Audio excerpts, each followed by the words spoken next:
we're building up. It wasn't even on my radar. Wow. This guy called me, Hmm. Steven. Actually, he saw me at Uncle Vinny's in Jersey, and he goes, "Hey, I was thinking Yeah. about maybe you should do a documentary." I'm like, nobody's gonna watch it. Who's gonna watch it? And he goes, "No, I think it would really be good." And I was like, I don't know, man. I still have my doubts about it, you know.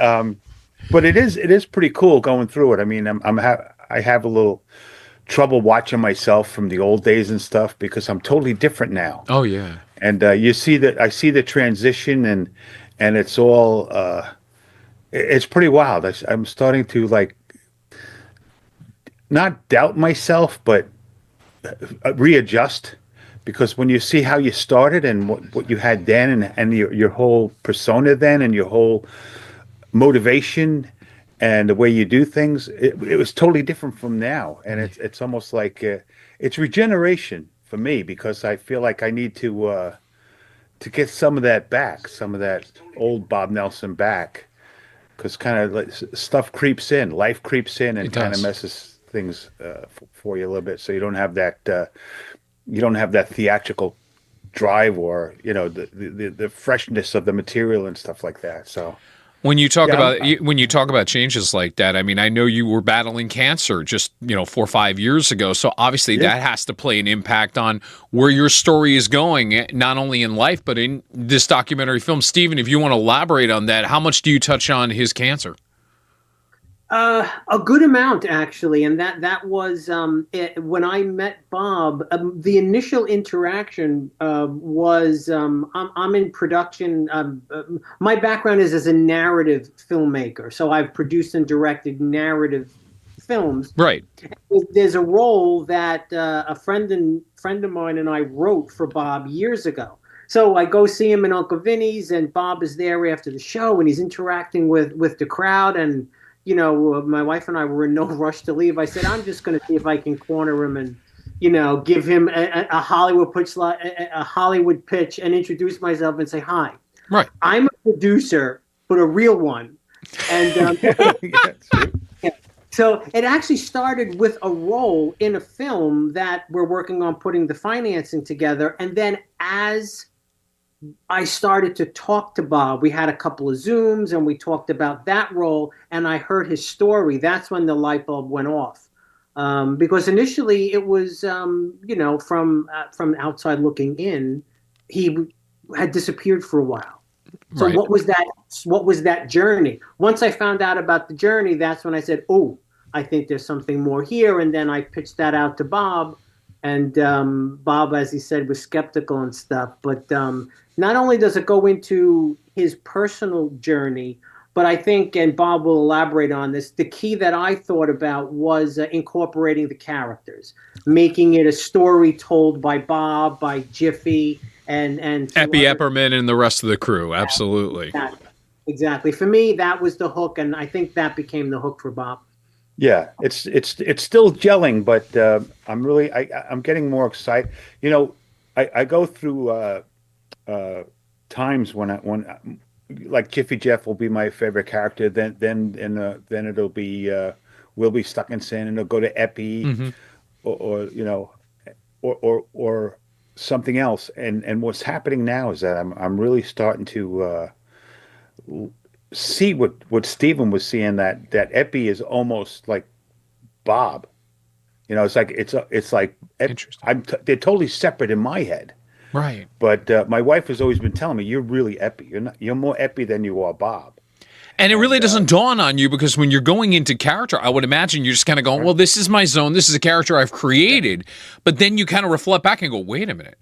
I really did create this based on myself and didn't even realize it.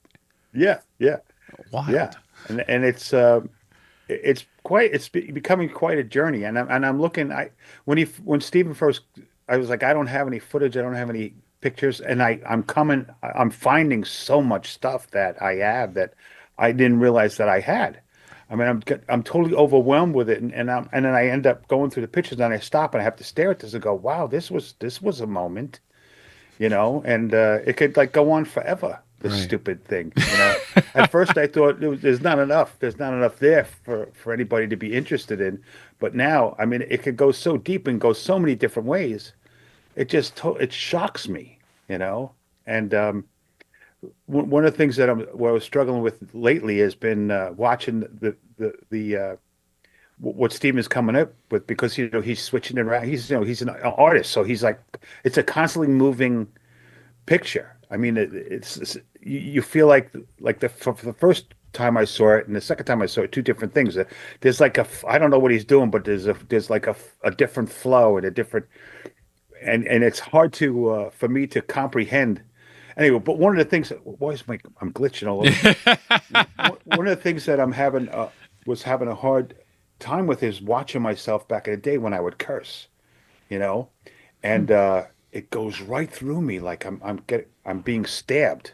Ouch. You know, that can't be easy. I mean, and you're not somebody that, I mean, look, when we saw the Young Comedian special and when you're doing your duck routine, there are some cursing going on, but it's not like over the top, and it's not like something that you're leaning on like every 5 seconds you're dropping an F-bomb. So it's not really the basis of what you do, but I can only imagine as you're looking at this and kind of going, did I really need to curse now? Or does that come to your mind basically?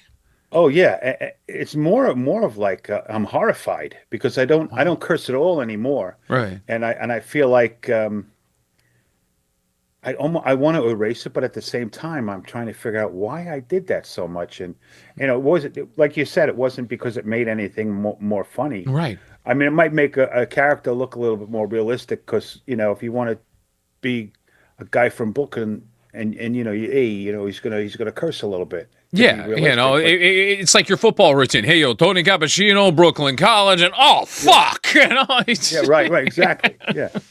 So I get all anxious and full of anxiety. It's funny because one of the things that happened to me was because I became a Christian too in '92. Okay. I mean, I was always a Christian, but I mean, I started to realize that my purpose here on Earth is to really make people laugh, and so it's like a ministry almost, you know. And it's like I'm not over the top religious, but I know that I'm here for a purpose, and I know it's to make people laugh. But at the same time, I want people to see me as an example, especially kids, because that's when I had all my troubles and all my hardship was when I was a kid. And I remember when I first became a Christian, I had just done a movie with Nora Ephron called "This Is My Life," and then she did another movie. Very cute movie, yeah. Yeah, and then she did another movie called I forget what it was called, but they wanted me to play a. They wanted me to play a detective. A detective. And he wanted me to curse. Mm-hmm. He said, "What this guy's going to be? He curses a lot, and he hangs out at strip clubs, and he's just a pig, And I'm thinking, that's not going to be good for my image. And they're going, no, it's a movie. It's not going to be you. It's going to be you. You're going to be playing a character." And at the time, I was having trouble with issues with my wife and not, having lustful thoughts about girls. And I realized that this is not good for me, So I said, well, can I make it so the guy doesn't curse? Let's make it so that everybody in the movie curses except for me, and I get offended by it. And they go, no, we're not going to change the script. I said, well, and they said, just do it. I said, well, are you going to shoot it in a strip club? I go. They go, yeah, we're going to, but it's not real. I said, is it a real strip club? Yeah, could it be naked people? Yeah. I said, well, I can't do that. Stephen, personally, and because I want people to see what I'm doing. Stephen, I want to take it from your filmmaker's perspective. As you're finding out this information for the first time, and you're kind of shooting the documentary as you're getting into this. How do you react, and how do you play it out, so to speak, to try to bring out these facts about Bob and really get the story out there that this is such an important part of who he is? Yeah, well, that's the quick learning curve between a narrative and a documentary. With a narrative, you write the script. Right.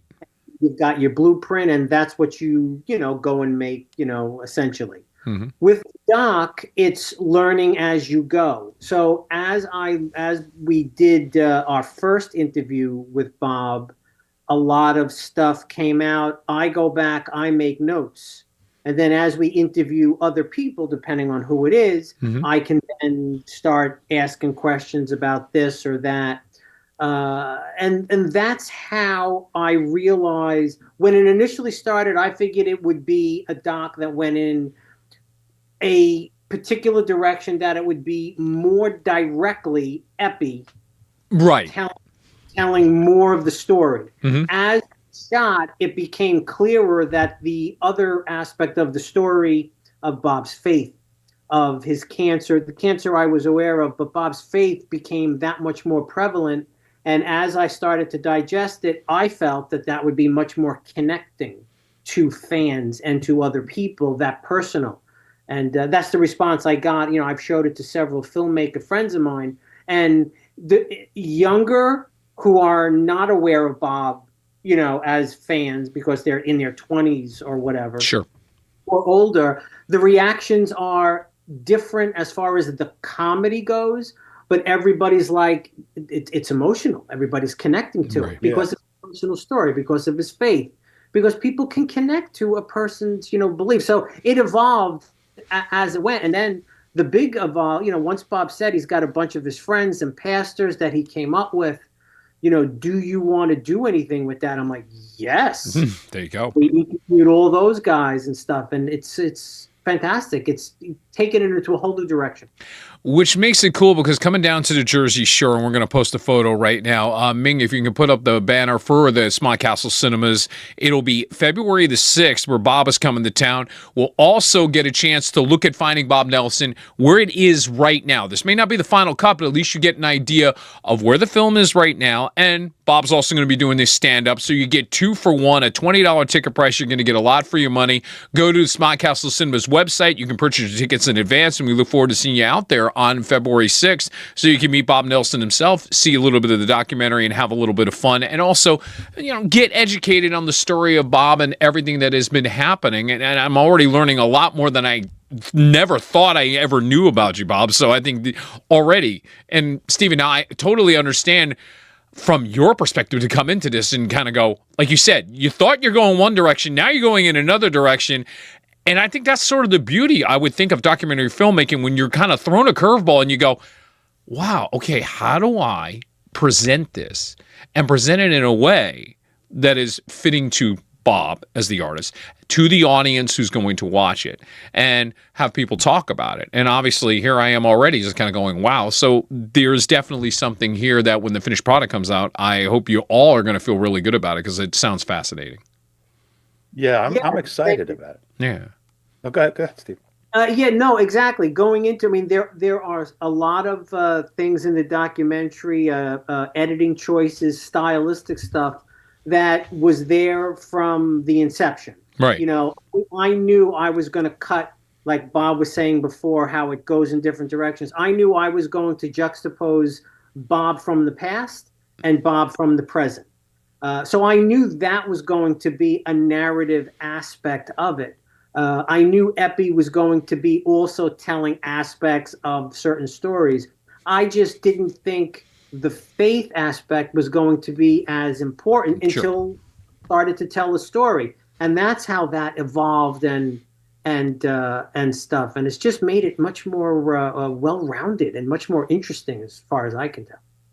Look forward to seeing it myself. Go ahead, please, Bob. Going for, you know, when you go through, I was thinking about this today. I was walking my dog and I was thinking about, you know, if I ever get a chance to talk to some of these guys who've been doing comedy for a long time, to ask them about their journey and if there was a perspective change or a feeling where they did, you know, how they felt then, how they felt in the middle, and how they feel now. Right.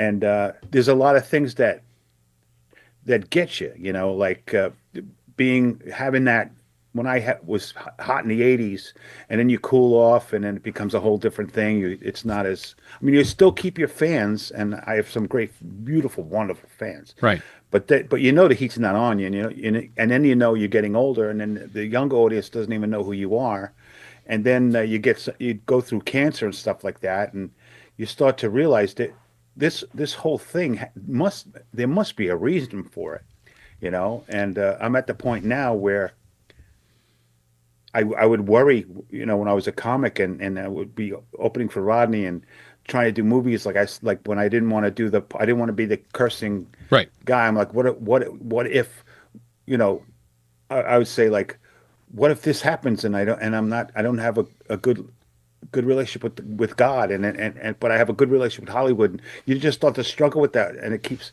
saying what if. And I finally come to the conclusion that, you know, because I do rely on God and I do believe in that and the integrity and just having a good solid morals. Mm-hmm. Now it's no longer what if this happens or what it's even if it happens, because God's going to get you through Right. it. You know, get you through the cancer, get you through the ups and downs in the business, and you know, and that's really the one thing that's been my anchor, and it's really helping me. You know, keep my marriage together, Mm-hmm. kept my focus together, and that's much more important to go through life peaceful than to be, you know, all over the place. When you talk about those moments where you, like you said, going from where you were, where there is a peak, and suddenly Yeah. it goes down. Where does Branson, Missouri come into play?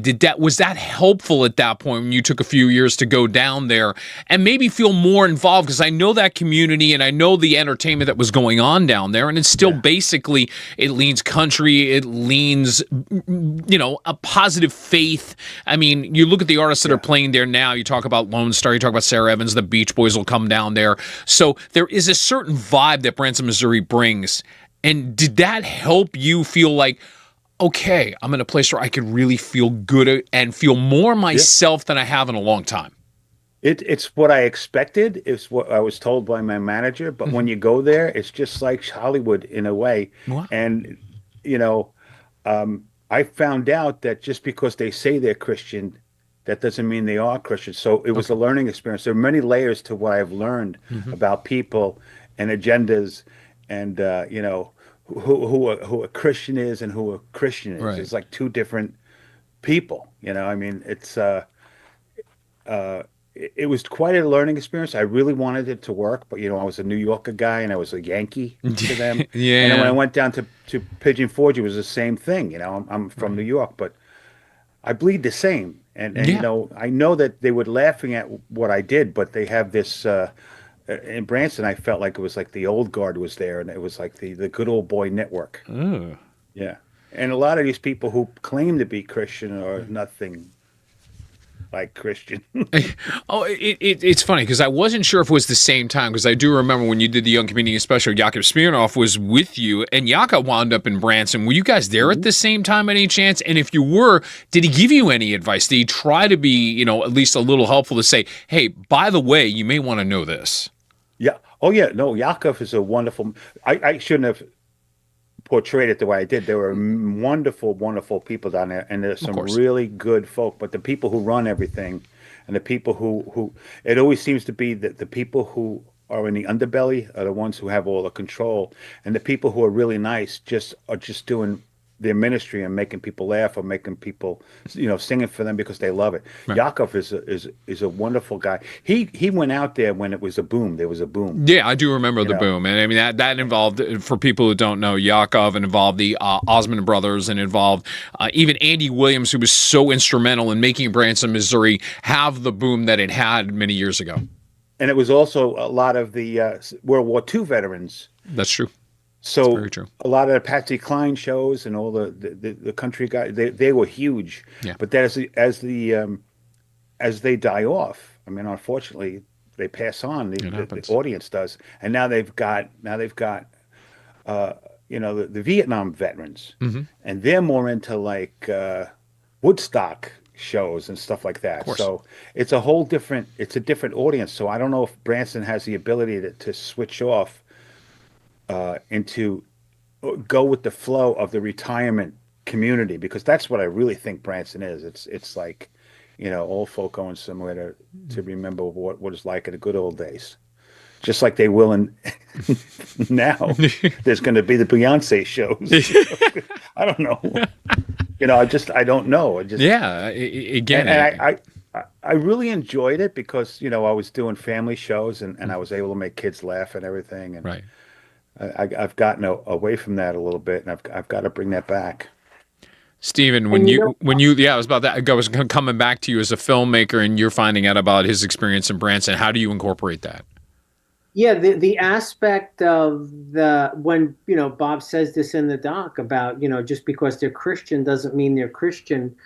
I find that from a storytelling aspect very interesting and honest. Mm-hmm. It's just straightforward and honest. Just because you practice a particular faith, yes, morality and decency and the almighty dollar sometimes just takes people. Yeah. So it's unfortunate that it happened, but it was great that Bob was just very frank and very open about, I went down there and this is what happened. And and then I went to another place and then this is what happened. And now I, back home, and that, again, those stories, I believe, are things that people connect with because people can relate to maybe their own failings, successes, and setbacks and stuff. Well said. Well said. Well said. You hear about big stars who go to who are huge in Hollywood, and then towards the end of their life, they go, and this whole thing is a sham. Some of them are just like this. Bob, you make a great point because I think you're starting to see that more and more as some of these stars are getting older. You see it happening probably in the last 3 or 4 years a lot more than it ever has. I think there is that sort of, well, I'm getting older. I'm not working as much. You know what? Screw it. I'm just going to, here it is. Here's the real belly of the beast. You're about to hear about it. And I don't care if I don't get another role ever again. I'm just like, I got to get this out. And I guess that's what happens. People just have, for lack of a better term, shoved it down so much that it has to come out because you've kept it down for like decades, for lack of a better term. Yeah, it shouldn't. It's not. When you're an artist, it's not supposed to feel like a job. It's not supposed to be a job. You got to be true to yourself and true to the honest you. Yes. And when the money and you have all these people in your ear and telling you got to do this, you got to do that. You're not that artist anymore. Other people are painting on your painting. One of the hardest things about LA was if I came up with a concept, they go, "That's a great idea for a show," and then I go out there and they're going, and then the producers and the directors, what I said, what if we do this and what do we do that? How about if we put this in? They're going, I don't really, I'm not digging it, but then you want to make the money and then you do it, and it's not as good as you thought that you see in your mind, and it's got to be hard. It's got to be hard to be honest. When your whole livelihood is making people happy. It's a very good point. It's a very, very good point. Yeah. And I just, like, my favorite place, like last Friday night, the other night, I was in a small little bar called the Red Zone. They're known for their wings. Mm-hmm. And I performed on the floor with a semicircle of people, and it was one of the funnest, best shows I ever had. People saying, "You got a standing ovation." I'm like, "Oh, well, it's a wing joint," but it was so real and so. I mean, people coming up to me and hugging me and saying, that was really cool. With the things you were saying about this and that, because I'll often stop in the middle of my show and just start talking about stuff that I went through or. Did you ever go through this? And it becomes honest, and then it stops getting funny, and then I got to go back to my act. But they enjoy that, right? So when you're doing the act now, here we are in 2026. As you're doing the act today, it's sort of a hybrid then of, okay, people are going to come out, they're going to want to see Epi Epperman, they want to see Jiffy Jeff do his thing. Well, right. Yeah. So you still incorporate part of the old, but you're also trying to incorporate where you are today, how you make it work today, and your basically viewpoint of how you see things and trying to find the comedic angle with it. Yeah, I have to say, I really have some incredible compassion and empathy for my audiences now because I know why they're there. Yeah. I know that they need to laugh and they need to have fun time. And when you got all these comedians going up there and bringing up all the political stuff or the crazy stuff that's going on in the news, they don't want to hear that. They don't want to be writing about it. They want to get away from that. It's supposed to be a sanctuary from that. Right. And I try to do that for them. And that's why I love the audience to be able to, get that stress off their back. Because that's what they're doing. I mean, some of the best audiences in the business are like people who commute. the blue collar people, Yeah. because they work so hard. They do 40 plus hours a week, and they just want to let loose. And if I could make them laugh and do it wholesomely and not put any garbage in there, that people are going to get, they're drinking enough. They don't need to have any psychological damage done by talking about, sexual stuff that's just way over the top. That doesn't help their anxiety. It doesn't help them become more stable. Right, but I'll take it one step further. For somebody like you, you're not going to feel comfortable doing that. And if you're going to come across uncomfortable, then nobody's going to be comfortable in the room. And how do you supposed to let out laughter if nobody's feeling comfortable? So it is about the vibe that you're creating, and you got to be comfortable in that vibe. Oh yeah. And my audience comes to my show because they want to see a clean show. They don't want to have to look at their wife and go, "I didn't think he was going to say that, sweetheart." And the wife was looking at him going, "It's disgusting." So I tell I never ever tell a comic what to do on stage. I don't censor them, but I say, "Listen to me. Try as best you can to work clean, because not for my sake, but for the audience who's here to see this. I mean, you people might get upset, and I don't want to upset them. You're not going to have a problem with me, but you may have a problem with Grandma who's sitting there, and you're talking about something that's just horrific that she wouldn't even think that she would hear at a comedy club. Comedy. Right. Bobby, you were saying about certain comics, and a couple of them actually chimed in on my Facebook feed when we were promoting this podcast tonight. Good example, a Jersey comedian, Gene Tallarico, chiming in. Performed with Bob many times over the years. Awesome guy, always treated me well. Right there. That says a lot. Comedian Ryan Marr, who's done a lot of touring around New Jersey and other places. Great guy. Please tell him I say hello. I mean, when you're getting that from people who've been your openers, that says a lot. Yeah. Yeah, both those guys are great.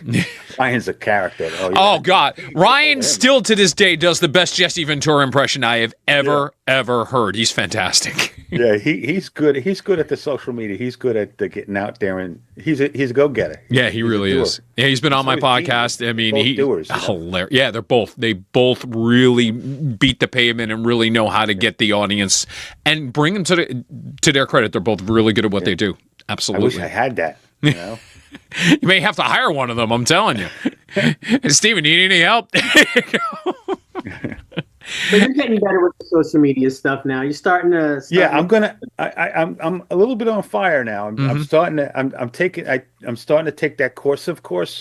You see it all over the place. I mean, everybody's going, you don't have to do the course of but something. I need somebody to teach me. I'm like, I used to, write with pencils. I had a guy come up to me yesterday. Remember when we were paste up artists? There was no electronics. I was a paste up artist. I used to do ads for the phone book on with glue. I will say this: he has been modern in some levels. He's done messages from Cameo. I'm going to take 30 seconds and play this, so bear with me. This is somebody. Liz Cochran is out in Las Vegas. Was nice enough to give me this little 30-second clip of what Jiffy Jeff would do if you were to get him on Cameo. Watch this. Hello, how you doing? Hi, hello there. Hello. Oh, he hung up. How you doing? My name is Jiffy Jeff Jaworski. I'm a professional fighter. I had 6 professional fights, of which I lost 11. But that's all behind me now. Oh, somebody took it.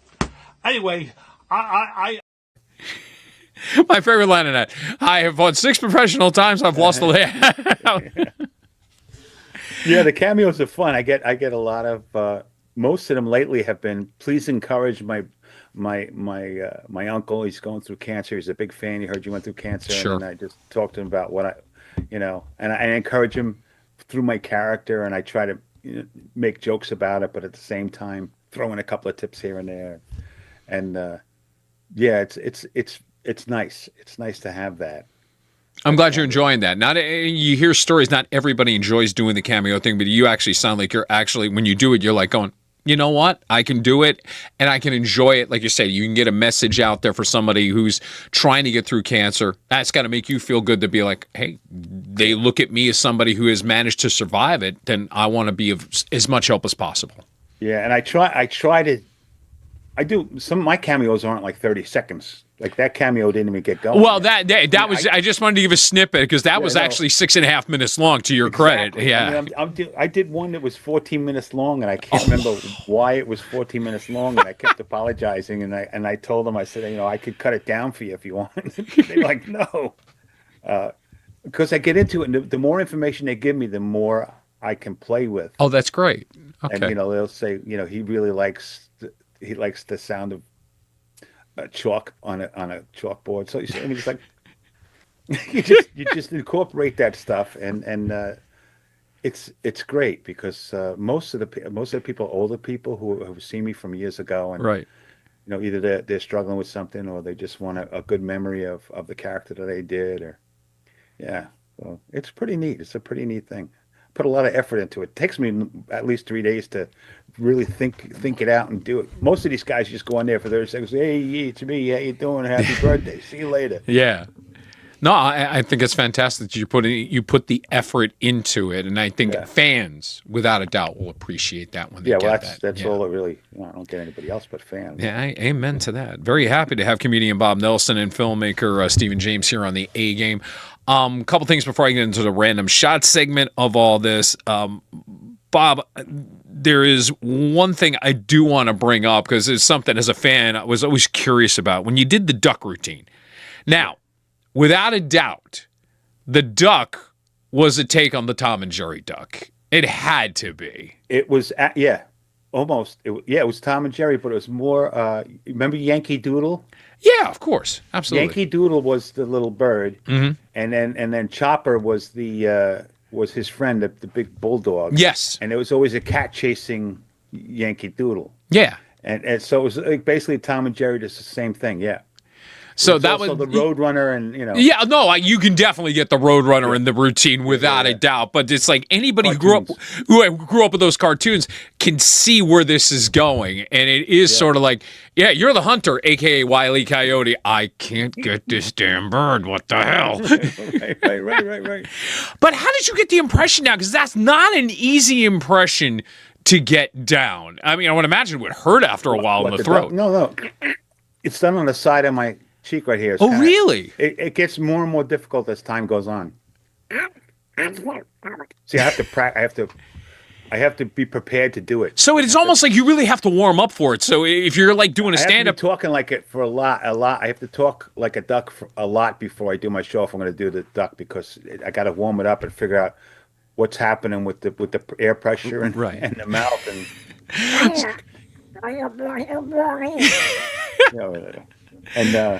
It was amazing how that bit came about, because a lot of my stuff in the beginning was improv. Was the football thing? Was that a total improv the first time you did it? Because when you think about how did he come up, and some of them you're just kind of going, oh man, of course, right on. I mean, it's like it's right there, and you just can't help but go as a football fan. This is freaking hilarious. Oh my God. It just kind of like it grew. I had a couple of characters, then another character came. It's the same thing with the duck. What happened with the duck was I would do a lot of sound effects, and I used to work in this club where there was a pitcher that would constantly slide, and I used to pretend that there was a safe up back there, and I used to open the safe, and I would make a bird noise flying away when I opened the safe, and then one day I caught it, and then I would shoot it right away, and I'd kill it the first shot, and then move on to the next bit. And one night a guy says to me, "You missed." I said, "Oh, I missed." And then the bird flew again, and then I said, well, and I got to do a bigger gun, and then it just kind of evolved. And then I finally said, I caught him, and then you catch him, and then I added the voice. Yeah, but I love you. Yeah. Expanded. Yeah. The whole thing just expanded and became a routine, So you really didn't expect this thing to, in a sense, take off the way it did. Let's put it that way. No, it's definitely, that's why I feel like it's a gift that God gave me. Yeah.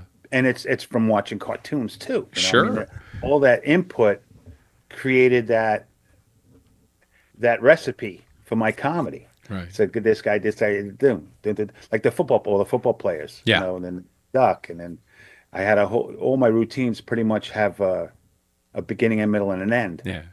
And it sometimes it grows like Jiffy Jeff and then all the stupid jokes, and it gets to the point where you gotta stop. You can't keep going. Yeah, I mean, but, I have so many jokes that Jiffy Jeff used to do that I don't do anymore because I moved to put up something else in there. well, and that's got to be the interesting part of trying to do comedy now. When you know it, like we were saying before, there are characters that everybody knows of you that they want to see. They want to see Jiffy Jeff. They want to see Epi Epperman. They want to see this, but you also to make it fun for you as well. Not that you're not having fun doing these characters, but you want to modernize it and you want to put more into it and kind of create the thing that brings it all together and goes, this is who I am in 2026, and it's a combination of all these things. Right. Yeah, it's like writing material for each character now. Yeah. Epi has to come up with new stuff, and right. got to do new stuff for Jiffy Jeff. Put him in a different situation. Will be this or the football guys. I mean, it's just.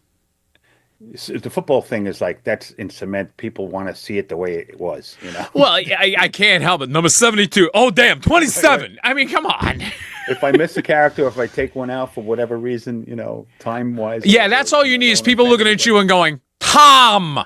If you don't do that, you're gonna get exactly. I want you to do Tom because we call this guy Tom. Everybody's got a nickname. Steven, is this part of the journey where you just sit there and just smile at it and kind of go, I am very lucky to be doing what I'm doing right now? Oh, 100%.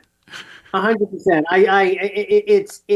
I am a fan. I was a fan. I am a fan. I will be a fan. I'm very good also as a filmmaker to compartmentalize. Right. And so, like when we've covered Bob at 3 shows now, which I think is also a unique aspect of the documentary, which is what enables us to go from his old shows to new stuff at 3 different venues. Right. And I'm watching and I don't laugh. I'm focused on what I'm doing, but every once in a while, I will, if I'm not manning a camera myself or whatever the case is, I just start laughing because now all of a sudden I slip out of my job and now I am taking in the show.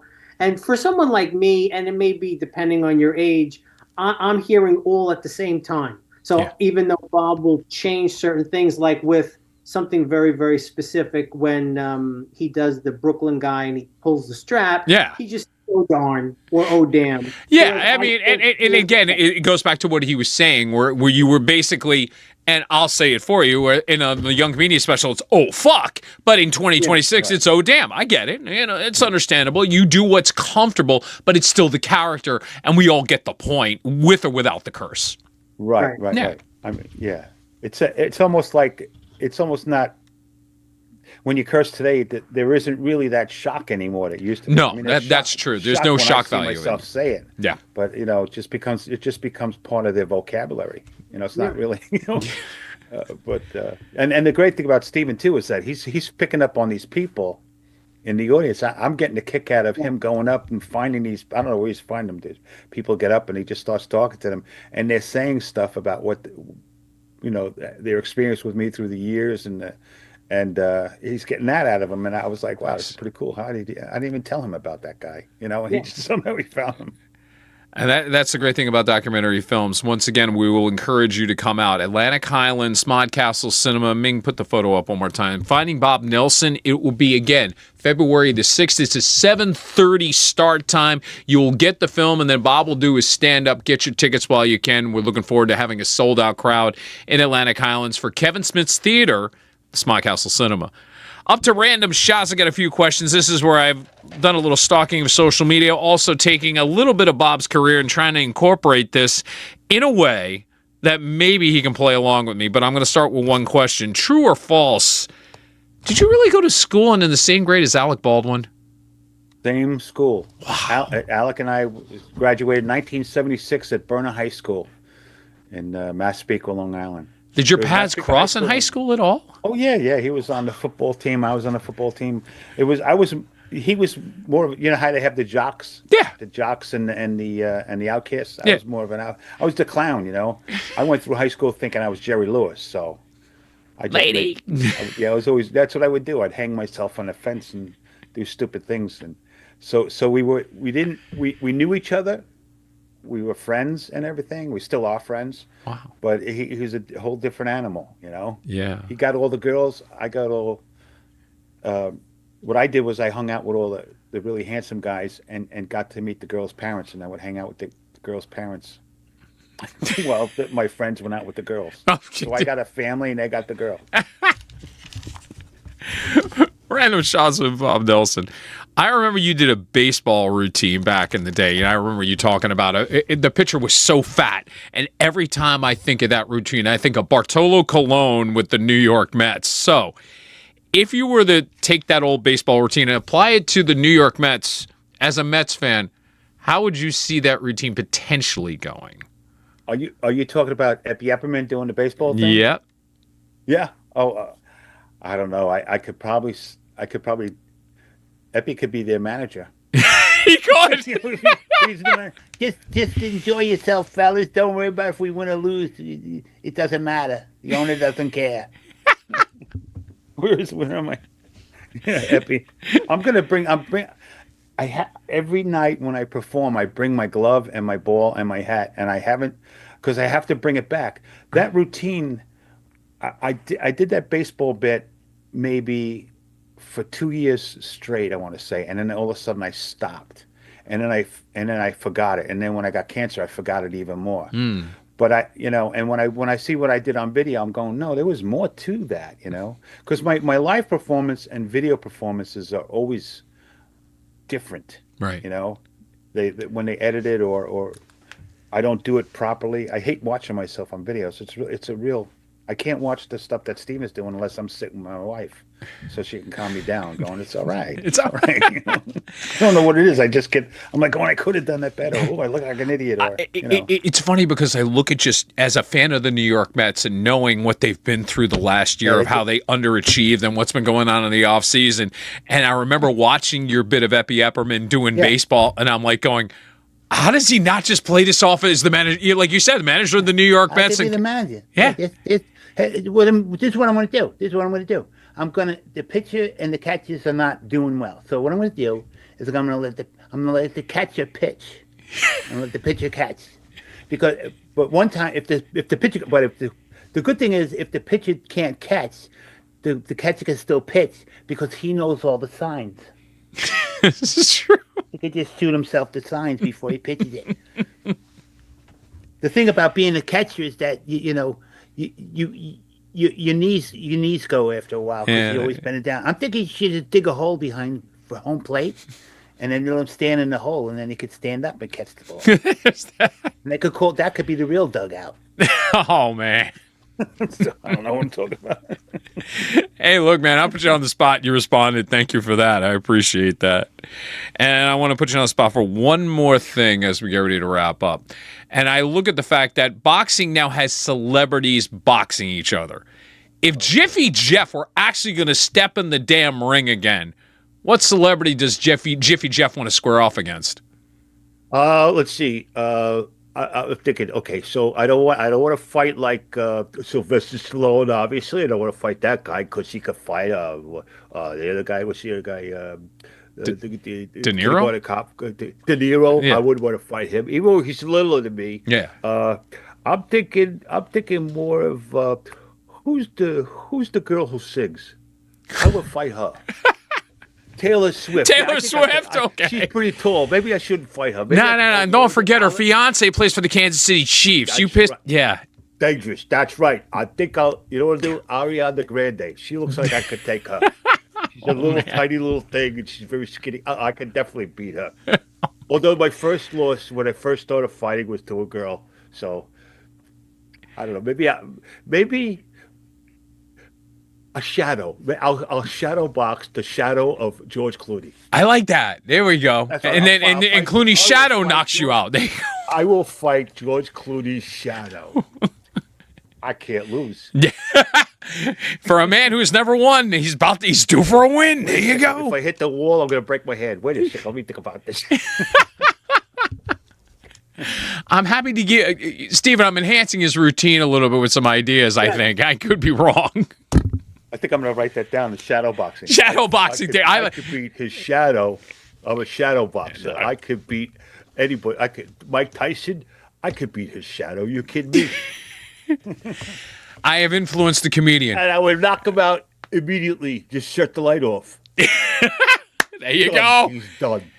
Winner by Lights Out, Jiffy Jeff. Jeff. That's how you beat a shadow boxer. Lights out. I love it. One more time, let's put it up here so this way you can get your tickets. Get them in advance because on February 6th, I would not be surprised if the show is sold out. Documentary film is Finding Bob Nelson. This is what we'll call the rough cut. Stephen, I think that's the appropriate way to put it. It's still not done, but you're going to get what has been completed so far in the documentary. You will definitely get to see a lot of things that Bob has already talked about here and a lot more. And then when the film is done, Bob does his stand-up routine, so you're getting a lot for your money when you hit the Smodcastle Theater in Atlantic Highlands. Smodcastle Cinemas, their website, check it out, and get the tickets in advance.